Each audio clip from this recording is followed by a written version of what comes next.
They didn't say it like a punishment.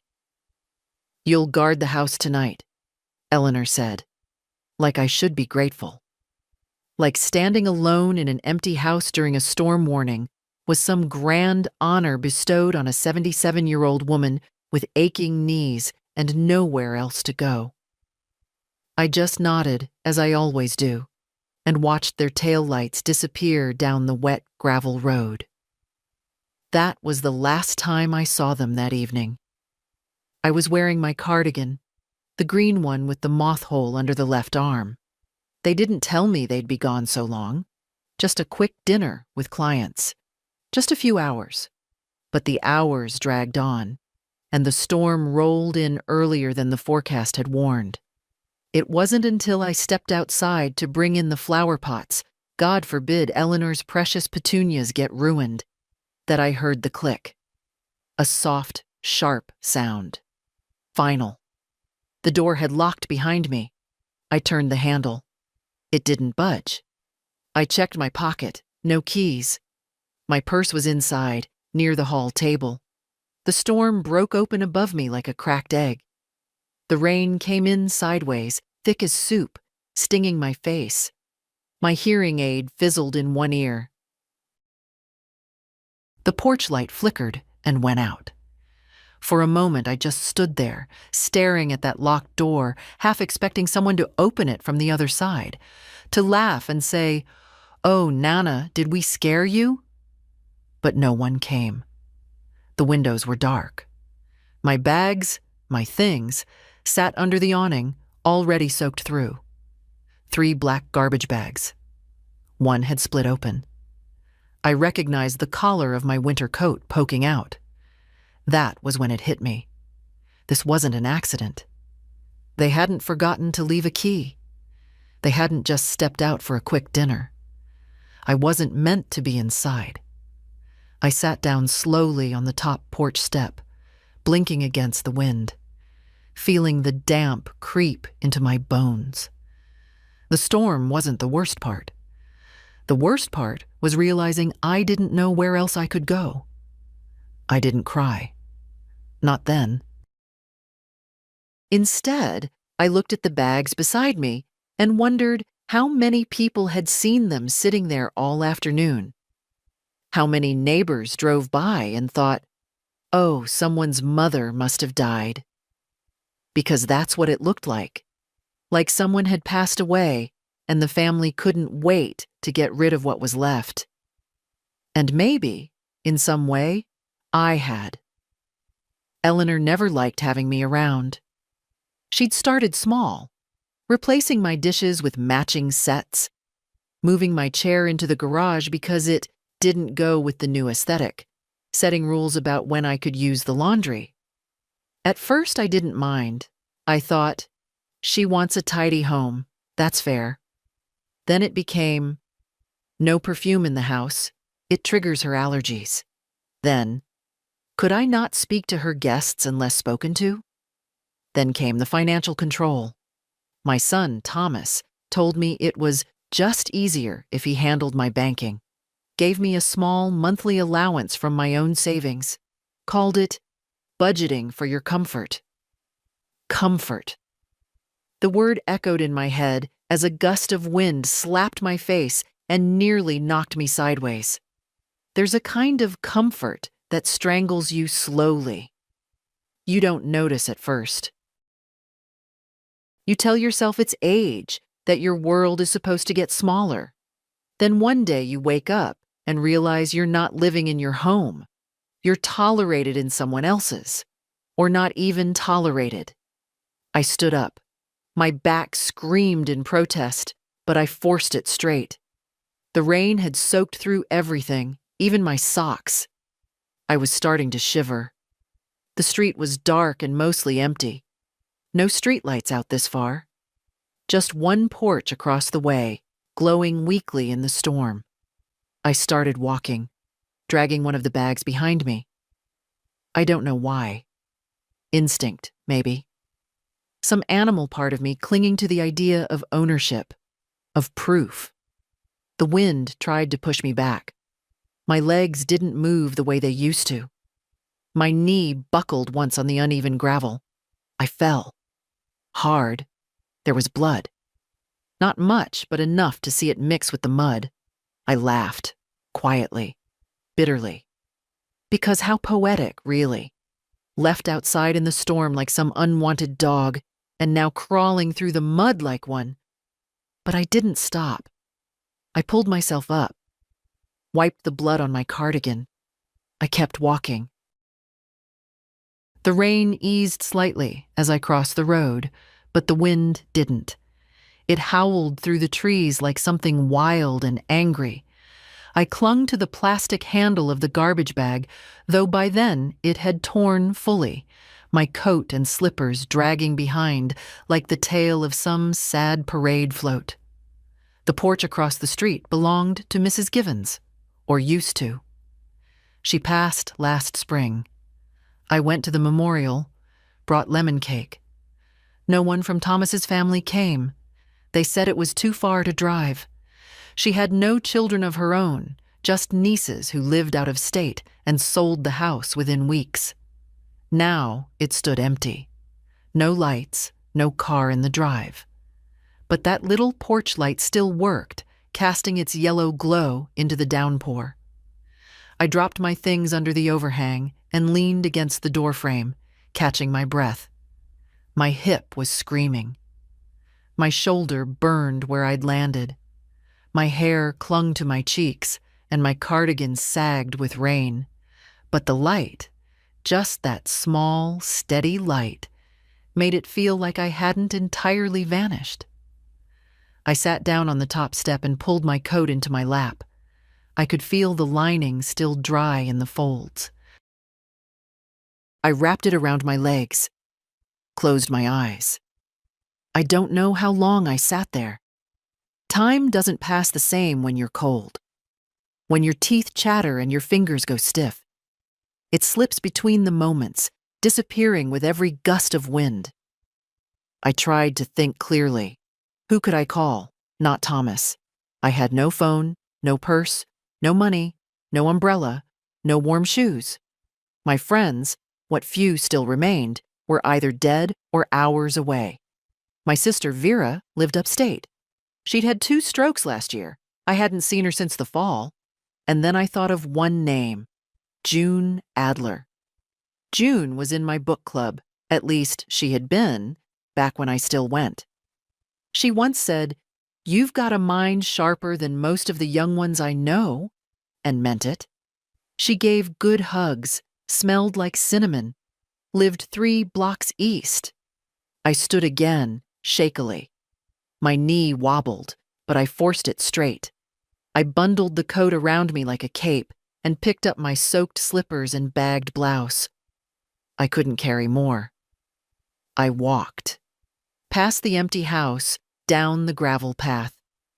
Past the for sale signs and rusted mailboxes. My bones ached with each step.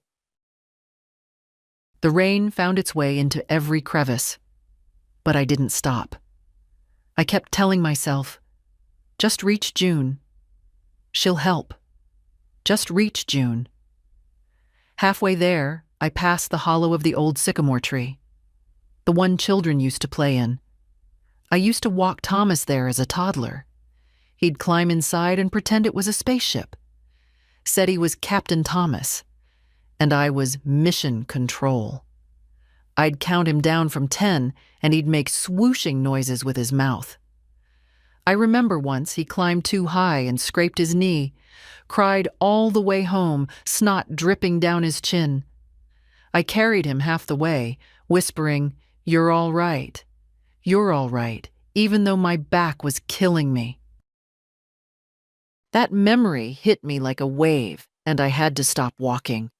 He was 5 then, soft-hearted, clumsy, always drawing me pictures, always asking to sleep in my bed when the thunder got too loud. When did that boy turn into a man who could leave his mother in the rain? When did I become disposable?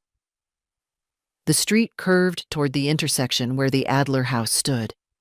I could see their porch light, faint but steady. The sight gave me a little surge of strength.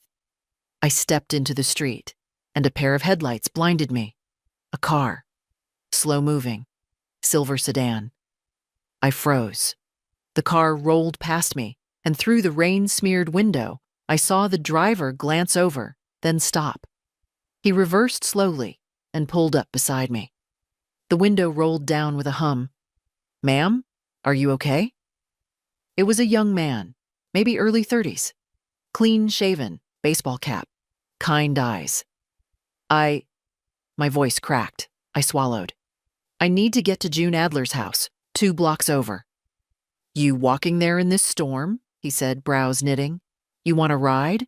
It's not far." I hesitated. He saw it. "I can leave the door open. You can sit in the back if you want." No pressure. I nodded, not trusting my voice. He reached over, popped the back door. I got in. The heat blasted against my wet skin, making me shiver harder. I clutched my coat like a shield, feeling suddenly embarrassed, an old woman, dripping wet, hunched like a ghost. He drove slow, talking gently. Said his name was Kyle. Lived 3 streets away. "My grandma's your age," he said. "She makes the best peach cobbler." I didn't speak much, just nodded. He pulled up outside June's and walked me to the door, holding his jacket over my head. I rang the bell with a shaking finger. The porch light flicked on. A pause. Then the door opened. June stood in her bathrobe, a paperback in her hand. She looked at me, then at Kyle, then back at me. "Mercy, Nora," she said. "What happened?" I opened my mouth, but the only thing that came out was a whisper. "They locked me out, June." June didn't ask another question. She simply stepped aside and opened her arms. I collapsed into them, shivering from more than the rain. There's something about being held by someone who sees you, not as an obligation, not as a problem, but as a person.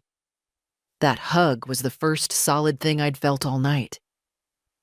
"Get in here, for heaven's sake," she said, pulling me inside. "You're soaked through. I'll get towels." Kyle hovered awkwardly on the porch, unsure whether to come in or leave. "Thank you," I told him, my voice steadier now. "Truly." He nodded, gave a small wave, and walked back through the rain. A good young man. Not mine, of course. Mine was too busy managing spreadsheets and family optics to remember the woman who once wiped his nose and ironed his shirts. Inside, June returned with a stack of fluffy towels and a warm bathrobe that smelled faintly of lavender. She helped me peel off the cardigan, now heavy as a sponge. I didn't have much to change into, just a wrinkled nightgown from one of the bags. But it was dry, and that felt like a luxury. June made tea while I sat on her couch wrapped in towels. Her house hadn't changed since the last book club meeting I'd attended nearly a year ago. Stacks of novels on every flat surface, mismatched throw pillows, the scent of old wood and cinnamon. Cozy, cluttered, lived in. She returned with 2 mugs, sat down across from me and waited. I took a sip before speaking. "They asked me to guard the house," I began.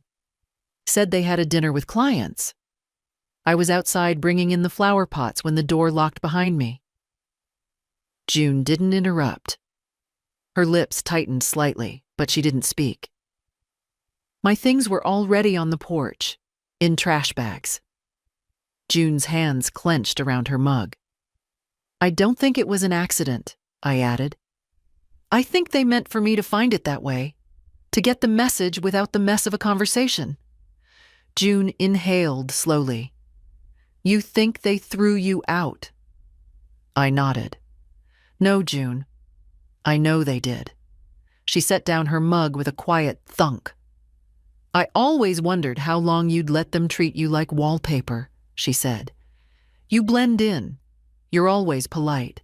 and they walk right past you like you're not there, and you've let them. Her words weren't cruel. They were honest, and I'd known it myself for years. When Thomas was little, he used to tell me I was his favorite person, I said, my voice thinner now.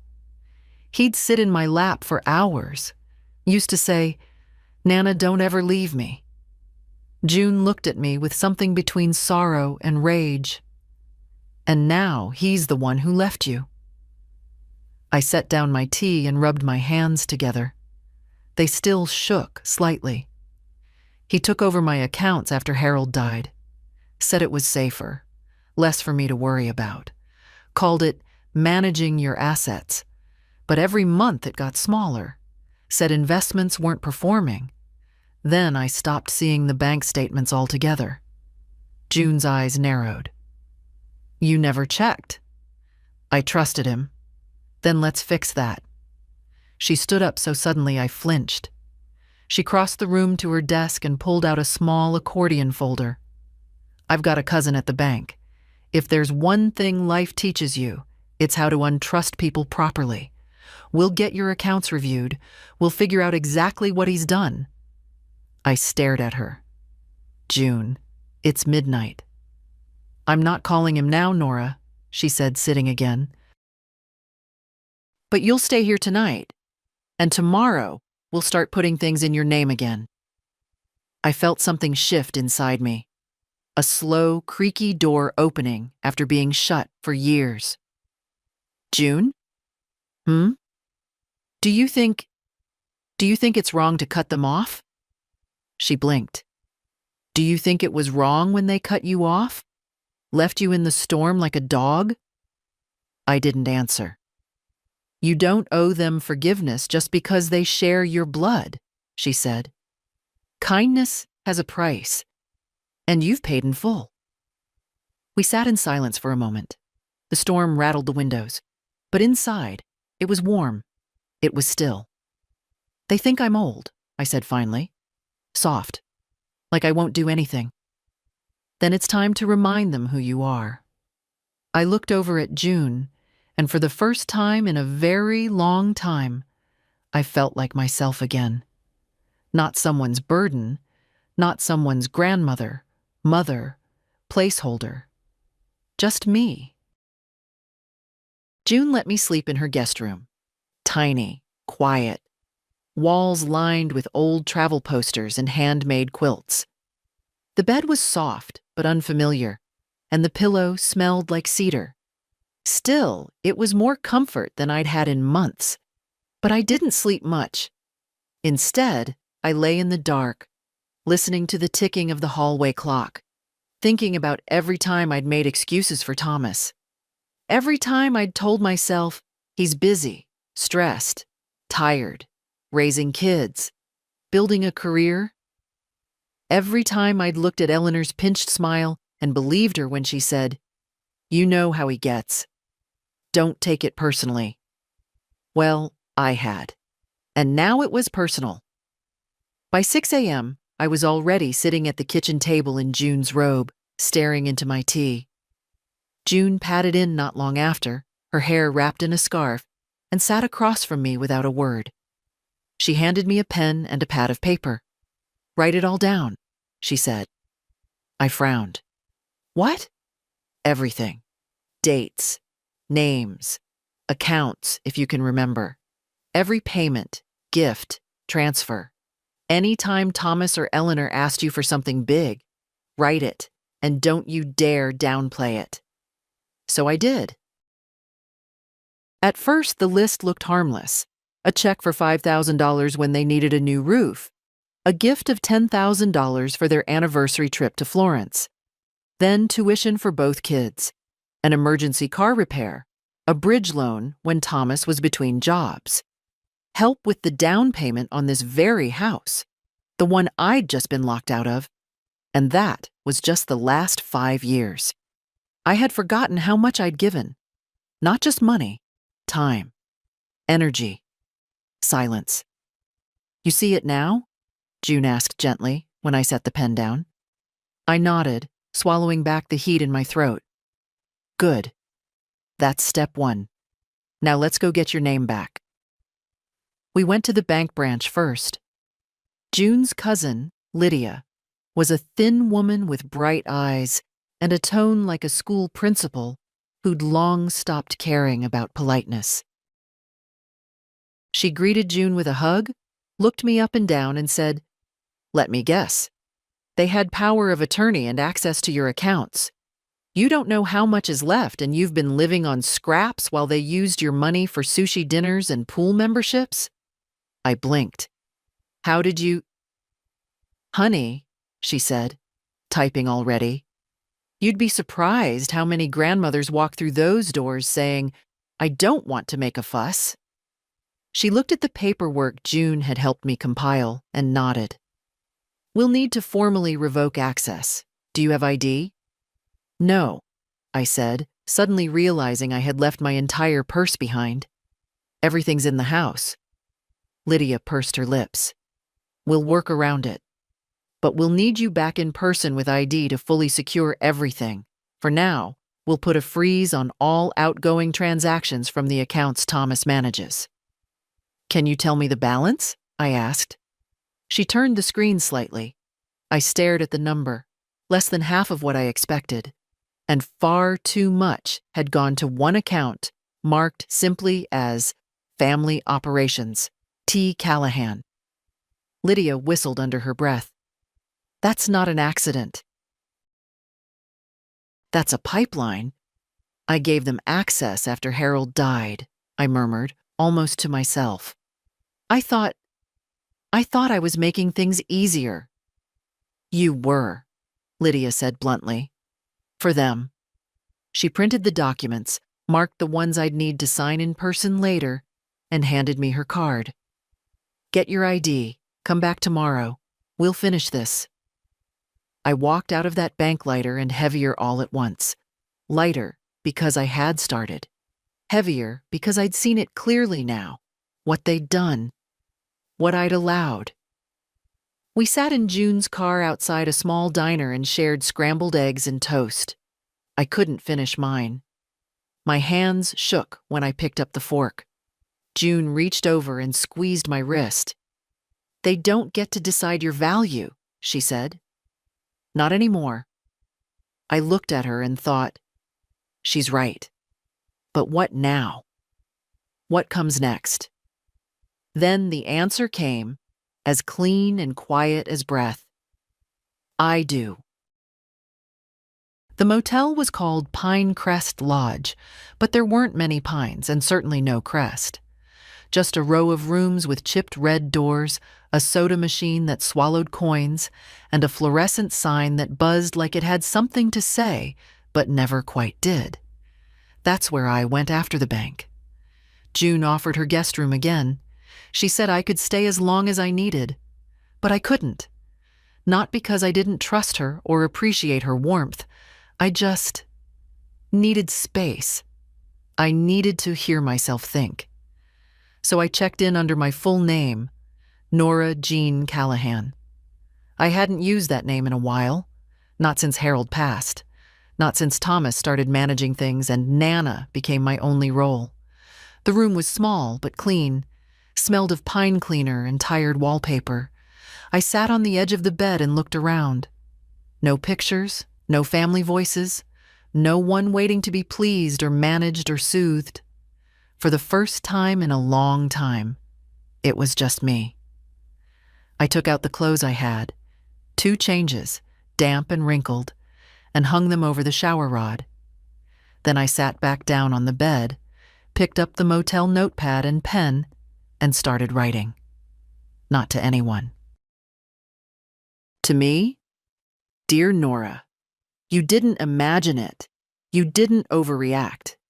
You were locked out, and they did it on purpose.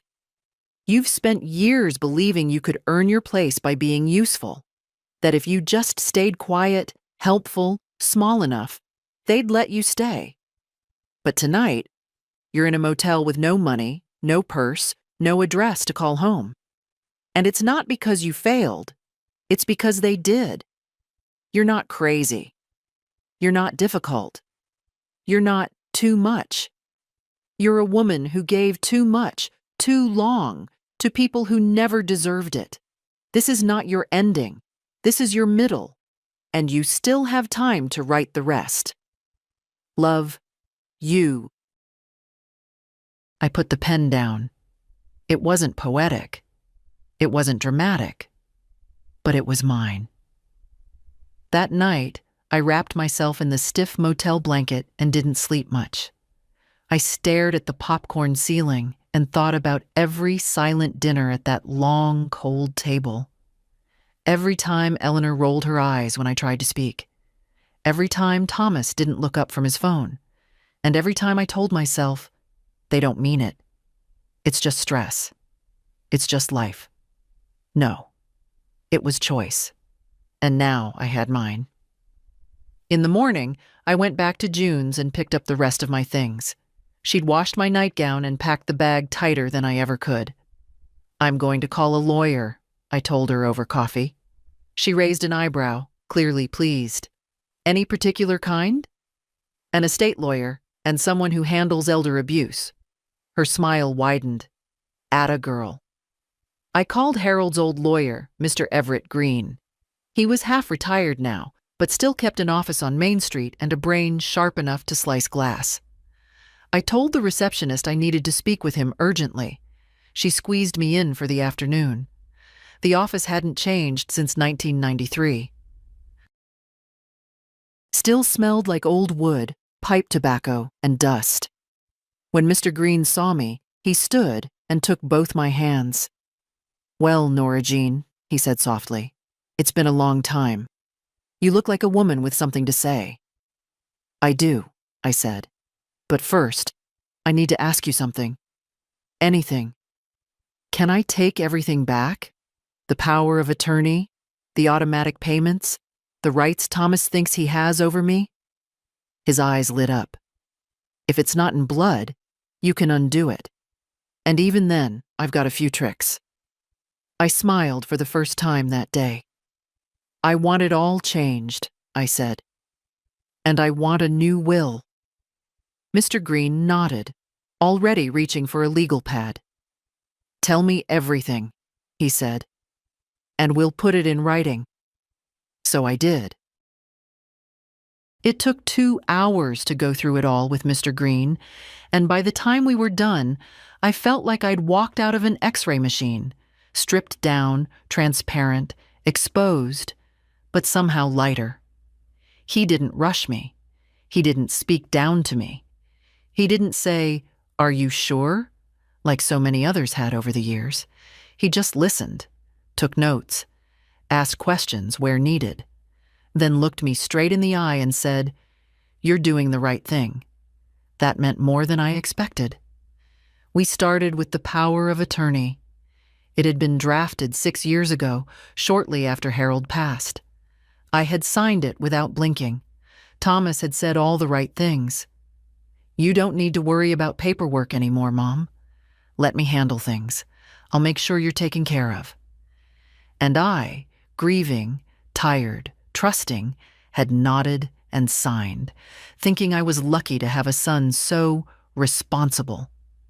But the paper gave him access to everything: checking, savings, retirement, investment portfolios.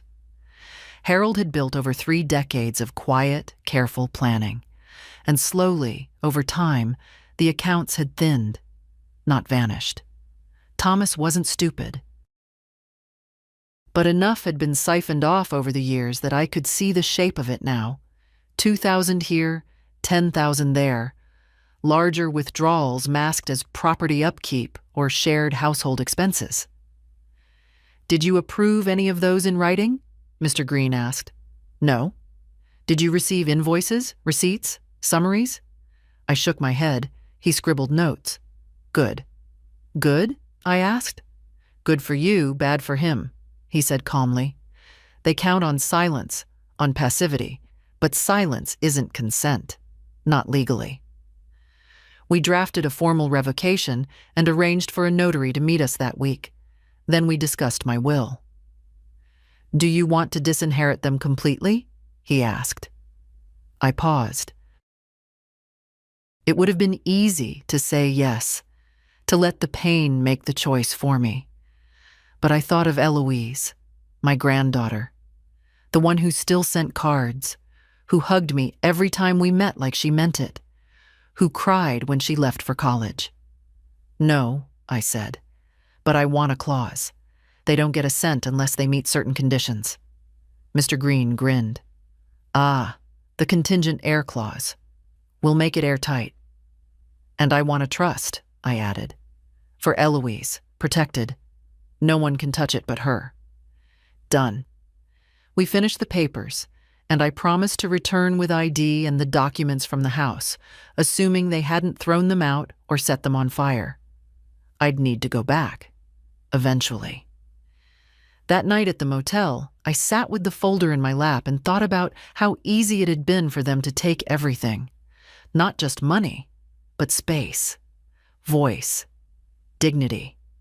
They didn't take it with malice. That's the cruelest part. They did it with routine, the slow, steady erosion of boundaries. A comment here, a sigh there, a quiet, unspoken rule that I should step back, sit down, stay small. It's like a leak under a floorboard. You don't see the damage until the whole thing caves in. But now I saw it, and I wasn't waiting for permission to fix it. The next morning, I got up early, dressed in the driest clothes I had, and walked down to the front desk. The clerk, a teenage girl with dyed purple hair and a nose ring, looked up from her phone. "Checking out?" she asked. "Not yet," I said, "but I'll need another night." She nodded, started typing, then paused. "You want to update your file with a contact number, just in case?" I hesitated. Then I smiled. "No," I said. "If someone wants to find me, they'll have to work for it." She looked puzzled, but I didn't explain. Let them wonder. Let them worry. By the third morning at Pinecrest, I realized I didn't miss the house. Not the smell of Eleanor's candles, those sharp, artificial citrus scents that gave me headaches. Not the hushed footsteps outside my bedroom door, like they were trying not to wake an invalid. Not the cold silences at dinner, or the way Thomas only ever asked me questions that began with, "Do you mind if—" No. What I missed was what the house used to be, before it was remodeled, repainted, redefined. Before my chair was shoved into the garage and my things were labeled extra. Before my name on the mailbox was replaced with a brass plaque that read the Callahans, as though I wasn't one of them. I missed belonging, but not the house. And that, somehow, was freeing. I met June at the diner again that morning. She was already seated, sipping black coffee like it was war fuel, reading the newspaper like it owed her money. When she saw me, she gave me a look I hadn't seen since high school. Part challenge, part pride. "You've got a lawyer, a bank freeze, and a trust in the works," she said, folding her paper. "Now what?" "I want my documents," I said. Social Security card, passport, birth certificate, Harold's will, property records, everything they've been keeping safe for me. June nodded. "You going back alone?" I hesitated. Then I said, "No, I want you with me." It was time. We drove out to the house together. The roads were slick from last night's rain. The gutters still overflowed. The leaves stuck to the windshield like reminders. Everything falls, even family. When we pulled into the driveway, I half expected Thomas's car to be gone, but it was there. So was Eleanor's SUV and the kids' bikes, the whole life intact, except for me. I rang the bell. June stood at my shoulder like a silent bodyguard, her purse clutched in one hand like it might contain a taser. The door opened. It wasn't Thomas. It was Eleanor. She blinked, then narrowed her eyes.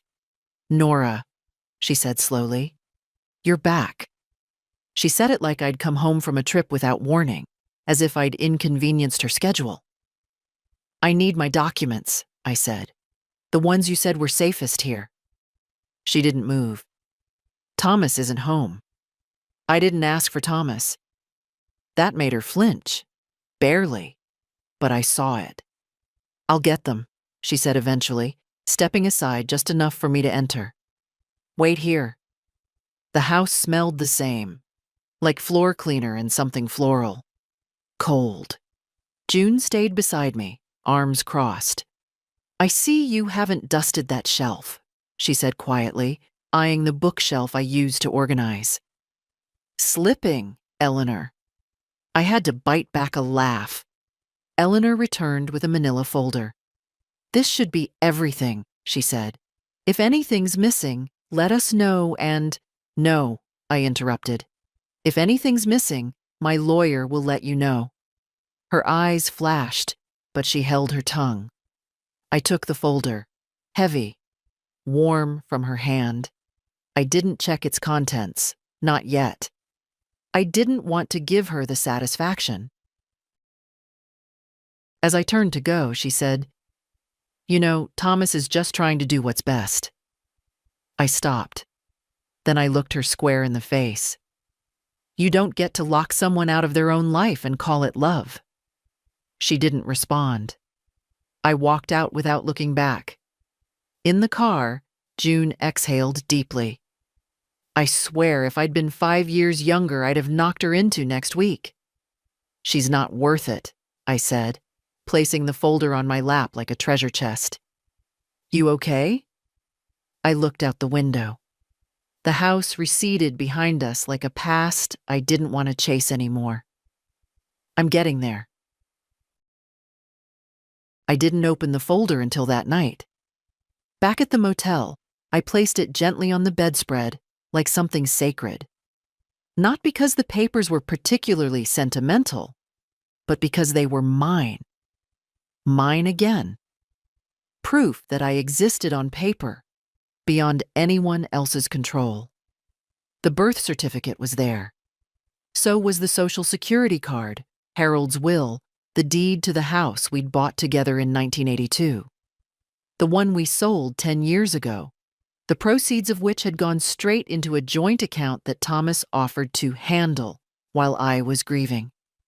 Funny how grief makes you easier to guide, and how quickly "I'll help you, Mom" turns into "You don't need to worry about that anymore."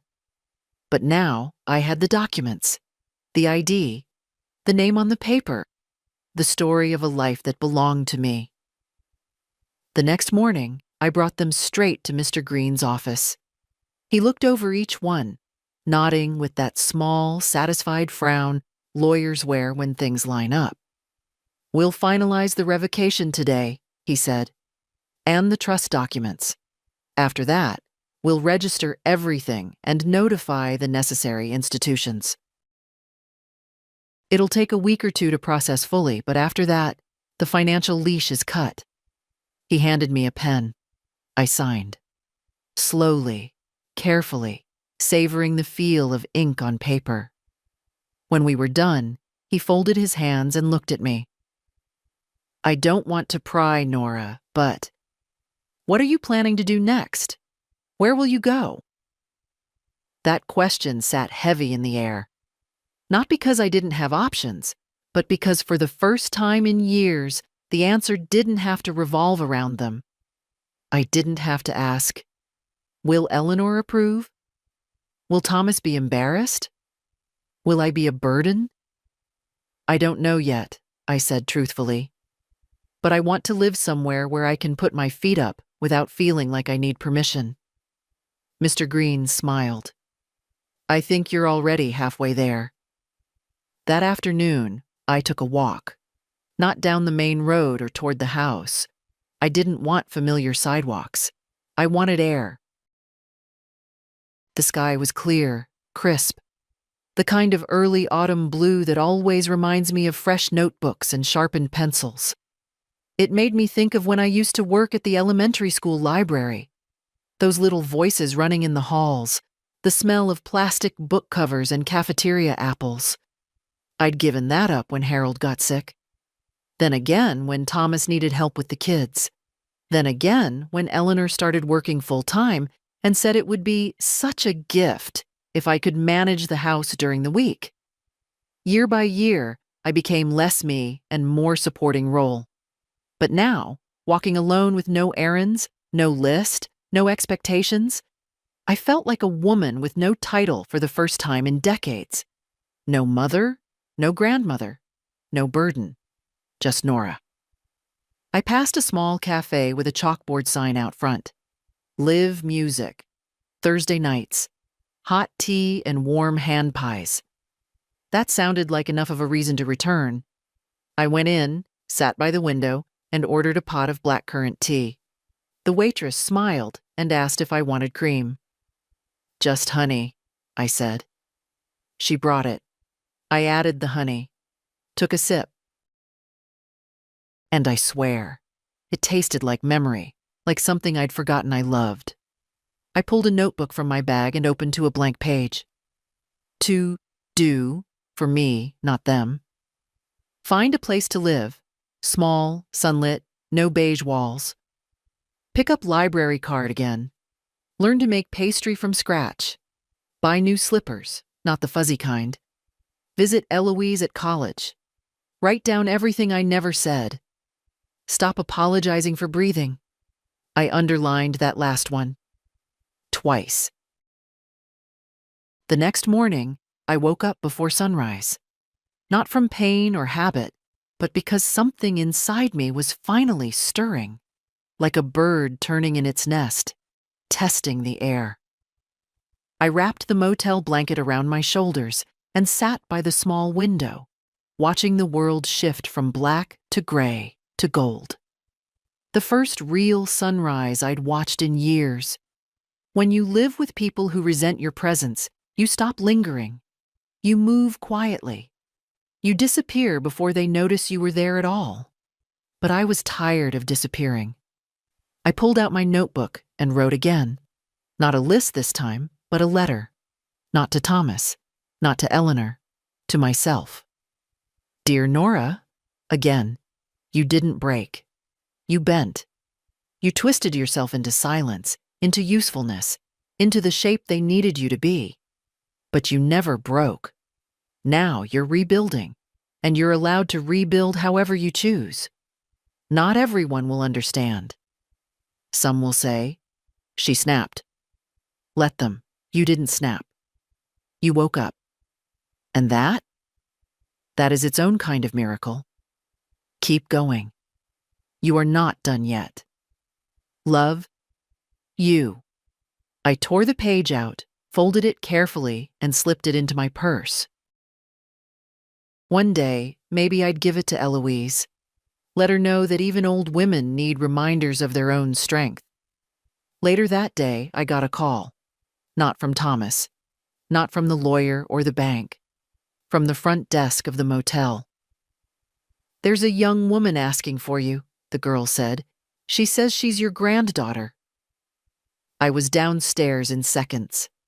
Eloise was standing in the lobby, holding a paper bag in one hand and a book in the other. Her dark hair was in a braid over one shoulder, her eyes wide and red-rimmed. Grandma, she said, her voice cracking. I didn't say anything, just opened my arms. She stepped into them like she was 8 years old again, like the world had gone sideways, and I was the only upright thing in it. I'm sorry, she whispered into my shoulder. I didn't know what they'd done. I didn't know you were gone until the house was quiet for 2 days and no one said your name. It's not your fault, I murmured, smoothing her hair. You didn't put me on the porch. She stepped back, wiping her eyes. I brought pastries from that place you like. And tea. The good kind. I smiled. Did you drive all the way from campus? Skipped my afternoon class, she said. Don't tell Dad. I won't, I said, but he might find out eventually. Eloise sat with me in the small breakfast room of the motel. We ate apricot danishes and drank paper cup tea, and for once, no one was rushing us, monitoring us, talking over us. I want to live with you, she said suddenly. My fork paused midair. You what? I want to move in with you, wherever you end up. Sweetheart, I began gently, you have a life, college, friends. You don't need to. I want to, she interrupted.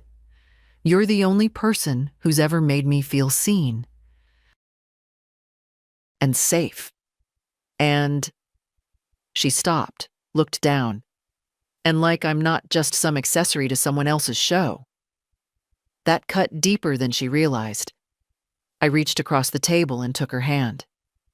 We'll figure something out, I said. But not because you're responsible for me, because we choose each other. She nodded, lips trembling. Okay. I looked at her then, really looked. This girl, this young woman, was the only one who ever noticed when my eyes were tired or when I wasn't eating. The only one who hugged me like she meant it, who sent me birthday cards with handwritten notes instead of texts. And they thought I'd go quietly, not a chance. Eloise stayed the night. Not because she had to, but because she wanted to. Said the dorms were noisy, and besides, I'd rather listen to your stories than someone's playlist through the wall. We sat up late in the motel room, eating stale vending machine crackers and watching reruns of old cooking shows. She asked questions about my childhood, about Harold, about how I met him. I hadn't told those stories in years. At some point, people stop asking, like your life began the day they were born. She listened without glancing at her phone once. That alone felt like a gift. In the morning, she walked me to the leasing office near Maple and 3rd. We'd seen a listing for a one-bedroom apartment above a small florist shop. Nothing fancy, but it had big windows, a tiny balcony, and, most importantly, a lock I could control. When we walked in, the leasing agent, soft-voiced, no nonsense, greeted me like a person, not a relic. I filled out the form, added Mr. Green's information as my financial contact, and handed over the temporary ID from the bank. When she asked for emergency contacts, I paused. Then I wrote, name, Eloise Callahan. Relationship, granddaughter phone. Hers. Permission to contact? Yes. Just like that. 10 days and a signed lease later, I had a home. The apartment wasn't perfect. The wallpaper peeled in one corner. The kitchen tiles were uneven, and one of the cabinet doors squeaked like it was auditioning for a horror film. But when I walked in with my one good suitcase and my grocery bag of tea and essentials, I didn't feel like I was settling. I felt like I was starting. I stood in the center of the room and took a long breath. The air smelled faintly of lavender and dust. Sunlight streamed through the east window, catching the tops of the bookshelves I planned to fill again. For me this time, not for anyone else. Eloise helped me carry up the rest of my things from the motel. She insisted on putting up the curtain rods herself. You'll need privacy, she said, standing on a step stool. And dignity. She didn't say the word control, but we both knew that's what she meant. That evening, we sat out on the narrow balcony. The florist below was closing up for the night, the scent of cut flowers drifting up through the air. I held a mug of tea between my palms and watched Eloise pick at a loose thread on her jeans. They're going to be angry, she said finally. Let them. You don't want to talk to him? She asked. She meant her father. Not yet, I said. He still doesn't understand what he's done. He's not calling because he wants to apologize. He's calling because I've made things inconvenient. Eloise didn't argue. She knew I was right. Will you talk to him eventually? I considered this for a long moment. Yes, I said, but not to explain myself, just to remind him that I was a mother. I was a wife. I was a provider, a protector, and now I'm someone else entirely. She leaned her head on my shoulder. I think you're someone I want to be like when I grow up. I smiled. No, sweetheart. You'll be better. Later that night, after she left, I stood in the middle of my small living room and looked around again. The walls weren't empty. They were waiting. And so was I. I always thought a home was defined by what was in it: furniture, family, framed pictures on the walls. But that first week in my new apartment, I realized a home is also made by what you choose not to carry inside. No tight-lipped silences, no watchful footsteps behind you, no dinner tables where you're only spoken to if the dishwasher breaks. None of that made it through the door with me.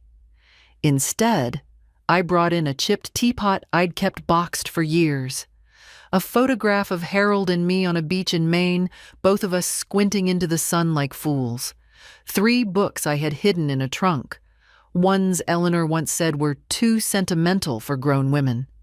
I placed them right on the shelf by the window. Let them catch the sun. The florist downstairs turned out to be a woman my age named Cora, wiry and sharp-eyed, with a laugh like gravel and hands that always smelled of eucalyptus. She invited me down for coffee one morning. We sat among buckets of fresh stems and curling petals. Heard you moved in upstairs, she said, handing me a mug. Didn't see a moving truck. You travel light? I nodded. Had to. She looked at me over the rim of her cup. Sometimes that's the best way to arrive somewhere. I liked her instantly. That Friday, I invited June over for tea. She came bearing scones and a small potted plant.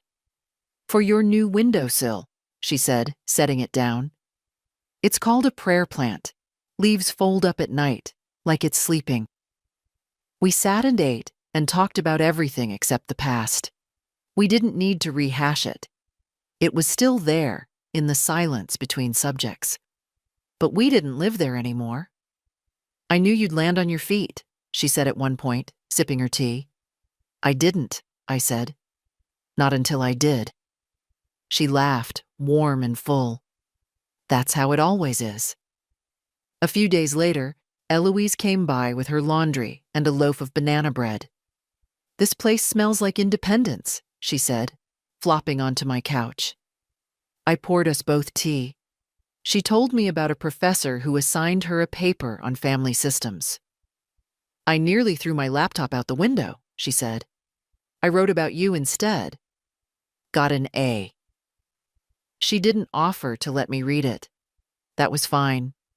Some truths are better shared through tone, not print. Then she went quiet. Dad called me, she said. I waited. He asked where you were. I didn't tell him. I reached over and touched her hand. You don't have to lie for me. I didn't lie, she said. I just said you were safe. And free. That was enough. That evening, I hosted my first real guest, besides June and Eloise. Her name was Marlene. She was a retired school nurse who lived 2 doors down. She'd slipped a note under my door that said, "Welcome to the second act." She brought over an apple tart and stories about the tenants who'd lived here before me. I think you'll last, she said, eyes twinkling. You've got the look of a woman who's decided she doesn't need permission anymore. I smiled. I don't. Later, as I washed the teacups, I caught my reflection in the kitchen window. Same silver hair, same lined face, but something in the eyes had shifted. Something quieter, steadier. It wasn't just survival. It was presence. It was ownership, not of a house, of myself. It happened at the supermarket. A place so ordinary, so full of list-clutching shoppers and tired cashiers. I never expected to feel anything there besides impatience. I was reaching for a jar of fig jam, Harold's favorite, though I hadn't bought it in years, when I heard a voice behind me. Nora? I turned. It was Margaret Dunley. We hadn't spoken since the church stopped its Thursday lunches. She used to wear wide-brimmed hats and over-apologize for everything, even the weather. Her daughter had married a dentist. Mine had married into silence. "Margaret," I said, surprised at how steady my voice was. "It's been a while." She looked me over, eyes softening. I heard something happened. I tilted my head. "That's vague enough to be true." She blushed, looked down. Thomas said you were staying with a friend for a while, that you needed time." "Did he mention locking me out in the rain?" She looked stricken. No, he didn't say that." I nodded. "He wouldn't." She stared at me a moment longer, then said quietly, "I'm glad to see you on your feet." It wasn't pity.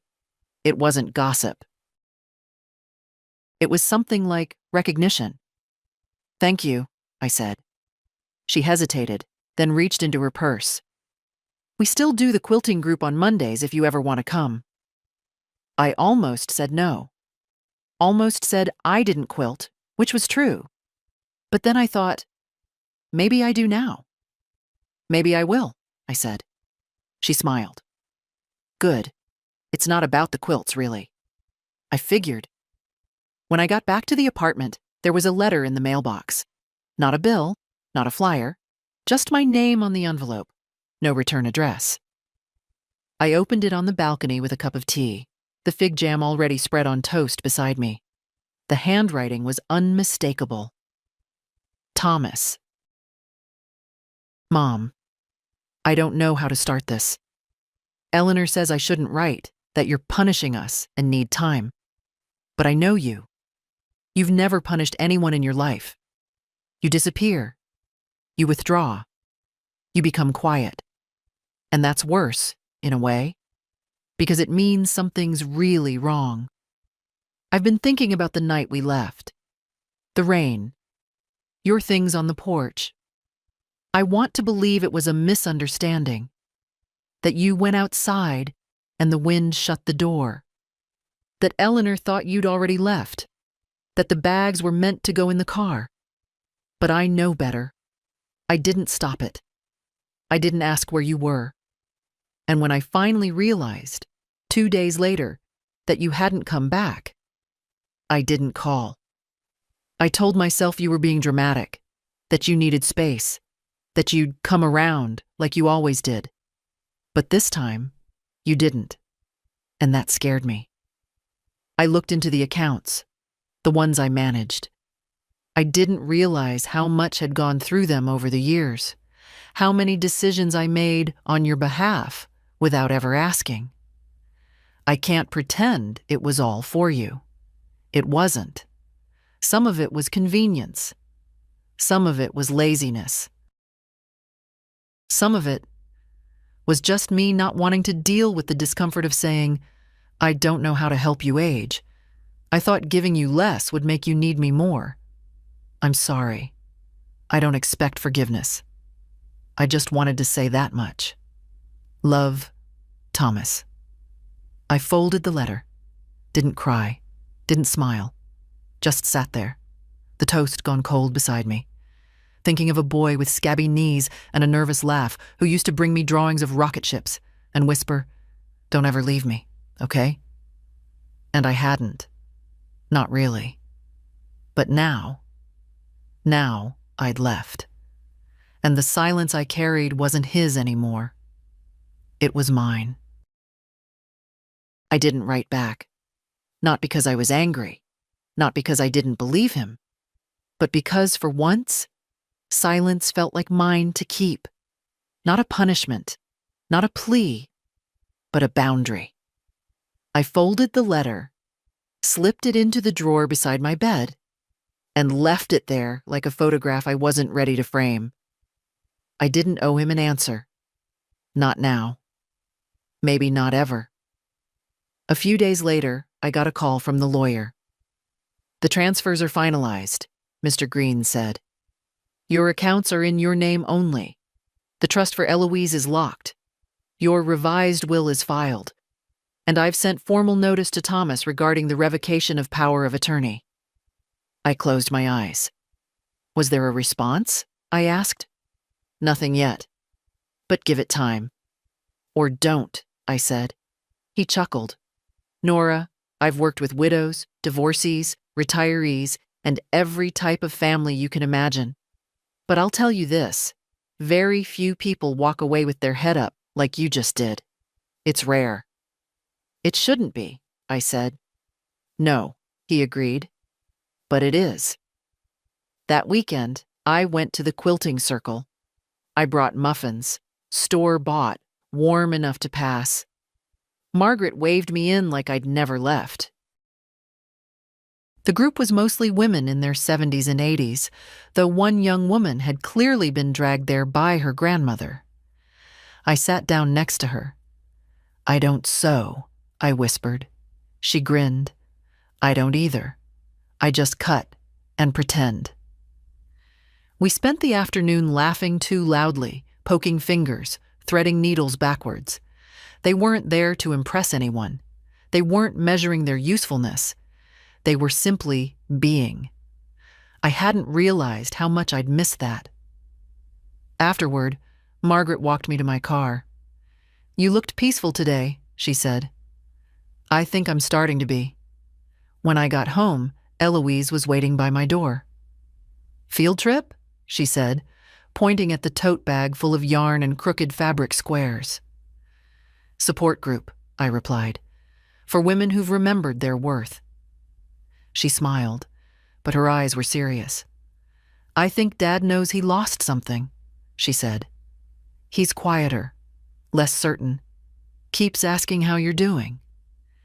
"Is he asking you to find out for him?" She shrugged.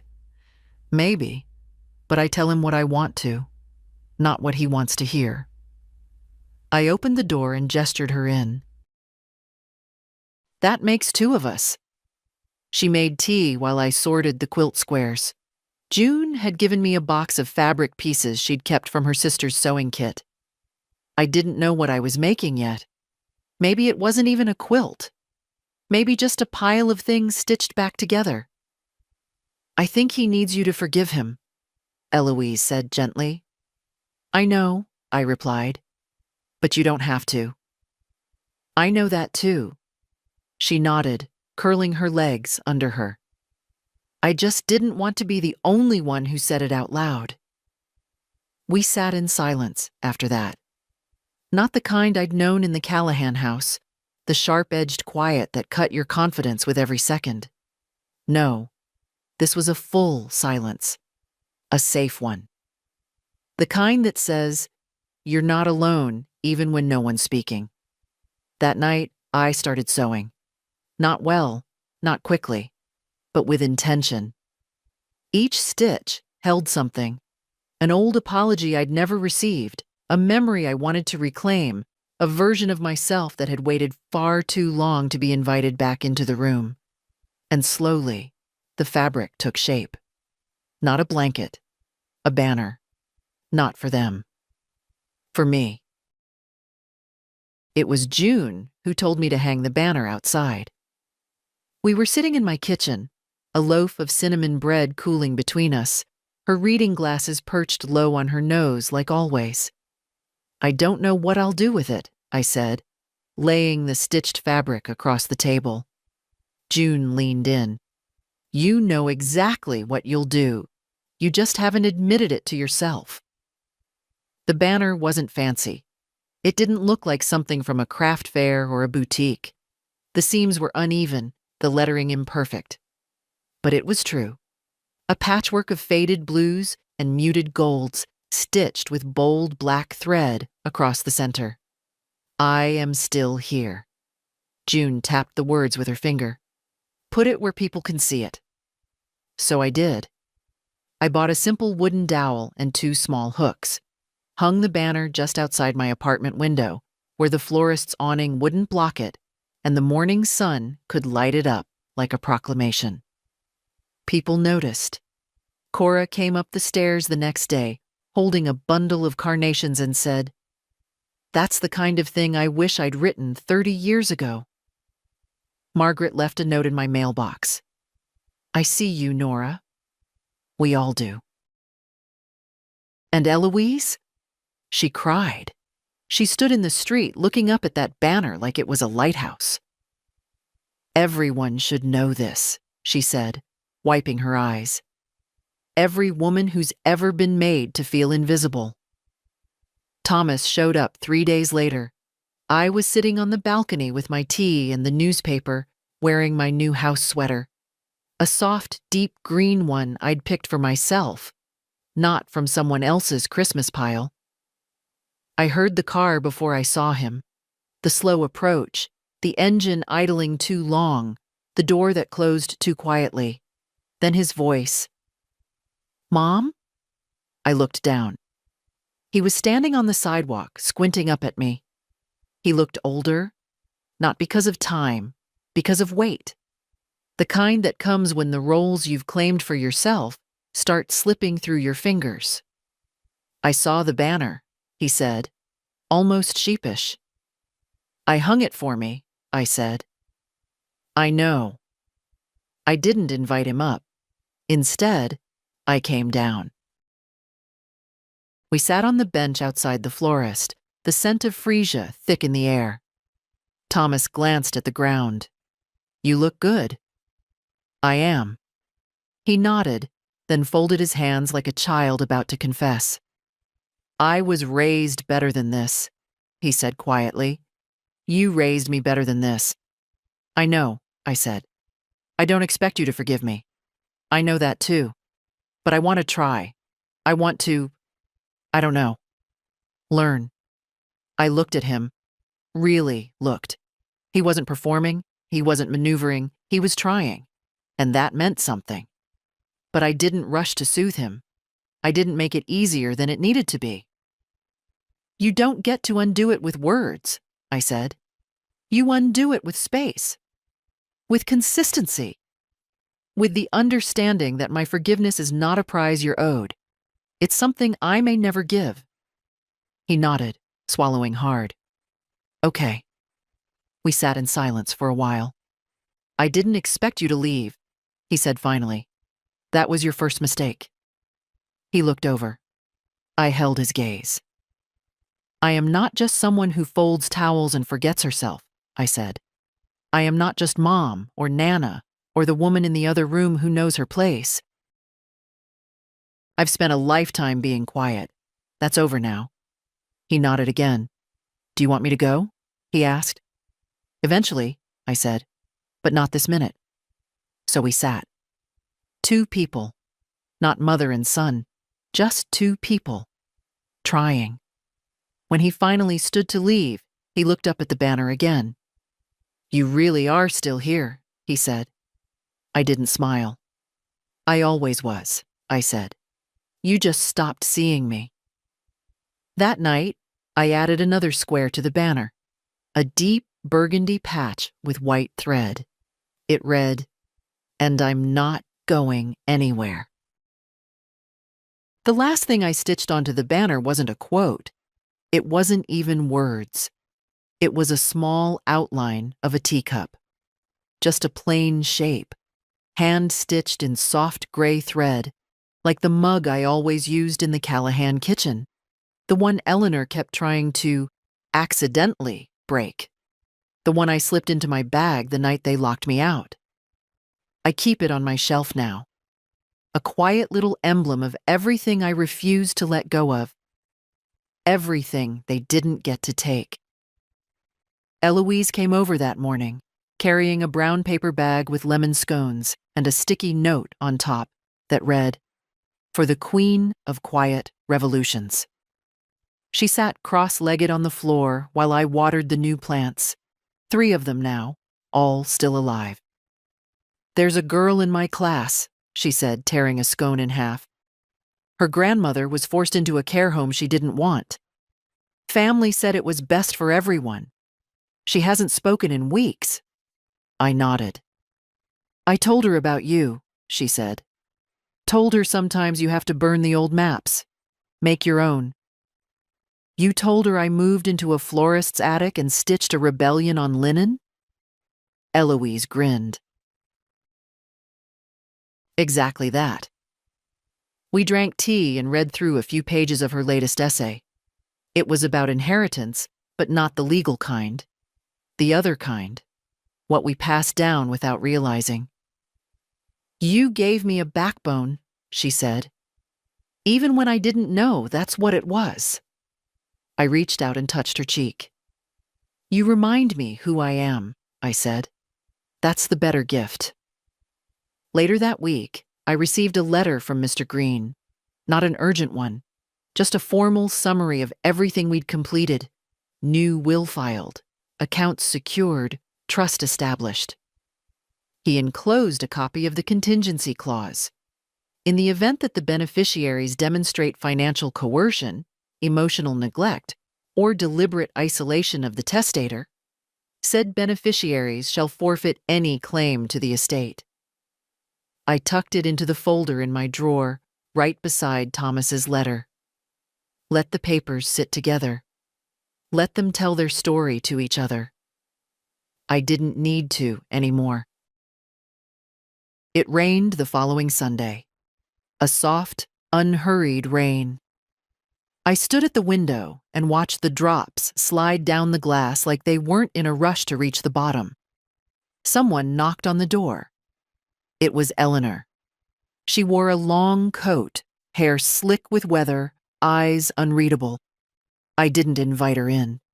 She stood there a long moment, then said, "You've humiliated us." "I haven't said a word," I replied.